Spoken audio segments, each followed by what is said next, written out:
Hi hello welcome to Andhra Prabha. నా పేరు సాయి. ఈరోజు మనతో టీడీపీ సీనియర్ నాయకులు పొలిట్ బ్యూరో సభ్యులు బోండా ఉమ గారు మనతో ఉన్నారు. సరే, ఎలక్షన్స్ ఇంకా 2 నెలల లోపే ఉన్నాయి. ఎలా ఉంది సార్ గ్రౌండ్ లెవెల్లో పార్టీ పరిస్థితులు ఇప్పుడు? తెలుగుదేశం జనసేన గురించి మేము చెప్పాల్సిన అవసరంలా సాక్షాత్తు వైసీపీ అధ్యక్షుడు జగన్మోహన్ రెడ్డి ఒప్పుకున్నాడు.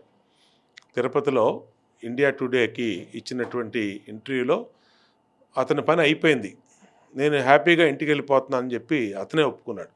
అంటే వైనాట్ 175/175 అని వచ్చినటువంటి వైసీపీ జగన్మోహన్ రెడ్డి ఇవాళ ఓటమిని ఒప్పుకున్నాక ఇంకా ప్రతిపక్ష పార్టీలు చెప్పాల్సినటువంటి అవసరం లేదు వాళ్ళ గురించి. ఖచ్చితంగా వైఎస్ఆర్ కాంగ్రెస్ పార్టీ అనేది 5 సంవత్సరాల అవినీతి పరిపాలనలో, 5 సంవత్సరాల అసమర్థ పరిపాలనలో ఈ రాష్ట్రంలో పేద బడుగు బలహీన వర్గాలు కుదేలు అయిపోయినటువంటి సందర్భంలో ఖచ్చితంగా ప్రజలు మళ్ళా స్వర్ణయుగం లాంటి చంద్రబాబు గారి పరిపాలన కోరుకుంటా ఉన్నారు. జనసేన తెలుగుదేశం కలిసి వస్తున్న సందర్భంలో ప్రజలు ఆహ్వానిస్తూ ఉన్నారు.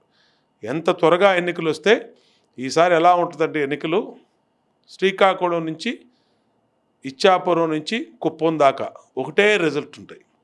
రాయలసీమలో కూడా జగన్మోహన్ రెడ్డికి వ్యతిరేక పవనాలు వీస్తూ ఉన్నాయి. అన్ని చోట్ల ఇంక్లూడింగ్ పులివెంతులతో సహా వ్యతిరేకత పవనాలు వీస్తూ ఉన్నాయి. అంటే అతను గెలుపు డౌట్గా పడే, పులివెందులో కూడా డౌట్గా పడే పరిస్థితి వచ్చిందంటే ఎంత ప్రజా వ్యతిరేకత రాష్ట్రంలో జగన్మోహన్ రెడ్డి మీద ఉందో, ఎంత హోప్ పెట్టుకొని ఒక్క ఛాన్స్ అతనికి ఇచ్చారో నిర్వీర్యం చేశాడు, విధ్వంసం చేశాడు రాష్ట్రాన్ని.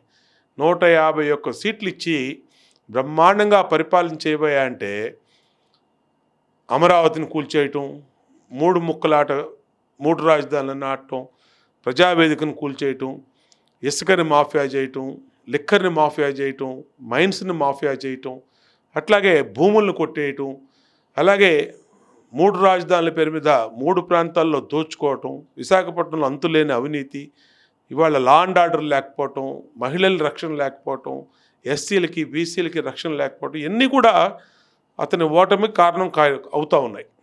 సరే, ఎక్కడ చూసినా సిటీ మొత్తం మనకి సిద్ధం సిద్ధం అనే పోస్టులు కనపడుతున్నాయి. వాళ్ళు అంటే ఏంటంటే మేము సిద్ధం, ఆల్రెడీ మేము దాదాపు అన్ని నియోజకవర్గాల్లో ఇన్ఛార్జీలు ప్రకటించి మేము సిద్ధంగా ఉన్నాం, వాళ్ళకి ఇంకా పొత్తులు లెక్క తేలలేదు, వాళ్ళ సీట్ల కోసం వాళ్ళు కొట్టుకునే పరిస్థితి ఉంది, ఇంకా వాళ్ళు ఏంటి మమ్మల్ని ఎదుర్కొనేది అని మీ మీద ప్రధాన ఆరోపణ చేస్తున్నారు.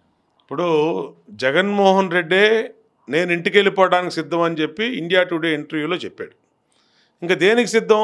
ఇంటికి వెళ్ళిపోవడానికి సిద్ధం, అంతకు మించి ఏమీ లేదు ఇక్కడ. ఎందుకంటే 105 సంవత్సరాలు పరిపాలన చేశాడు. 151 మంది ఎమ్మెల్యేలు ఉన్నారు అతనికి, 32 మంది ఎంపీలు ఉన్నారు రాజ్యసభతో కలిపి. ఇటువంటి పరిస్థితుల్లో 175 అభ్యర్థుల్ని ప్రకటించే పరిస్థితుల్లో లేక రోజుకొక ఎమ్మెల్యే రాజీనామా చేస్తున్నాడు, రోజుకొక ఎంపీ తిరుగుబాటు చేస్తున్నాడు, రోజుకొక మంత్రి తిరుగుబాటు చేస్తున్నాడు. అగమ్య గోచరంలో వైఎస్ఆర్ కాంగ్రెస్ పార్టీ పడిపోయింది. ఎక్కడున్నాయి చెప్పానండి? ఇప్పటికీ 9 లిస్టులు అనౌన్స్ చేశాడు. ఈ మంత్రిని అక్కడ మార్చాడు, ఆ ఎమ్మెల్యేని ఇక్కడ మార్చాడు, ఈ ఎమ్మెల్యేకి టికెట్ లేదన్నాడు. గందరగోళంలో వాళ్ళు పడిపోయి మా పొత్తుల గురించి వాళ్ళకెందుకు? తెలుగుదేశం పార్టీ జనసేన మేము రాజకీయంగా ఎప్పుడు కొత్త ఏం కాదు కొలవటం. 2014లో బీజేపీ జనసేన తెలుగుదేశం కలిసి పోటీ చేసాం, రేపు పోటీ చేస్తాం ఖచ్చితంగా. నీకేంటి, నీకొచ్చిన ఇబ్బంది ఏంటి? నీ పార్టీ సంగతి నువ్వు చూసుకో జగన్మోహన్ రెడ్డి. వైనాట్ 175/175 అంటున్నావు, ఇవాళ తెలుగుదేశం అంటుంది వైనాట్ పులివెందుల అని. నీకు అగమ్య గోచరంలో దిక్కు తోచని స్థితిలో పడిపోయింది నువ్వు సమాధానం చెప్పు. నేను అడిగే ప్రశ్నకి 175 అభ్యర్థులు ఎందుకు ప్రకటించలేకపోయావు? 50 రోజుల్లో ఎలక్షన్ పెట్టుకొని, 50 రోజుల్లో ఎలక్షను, అధికార పార్టీ 151 మంది ఎమ్మెల్యేలు ఉన్నారు నీకు, మా దగ్గర నుంచి 4 ఎమ్మెల్యేలు లాక్కున్నావు.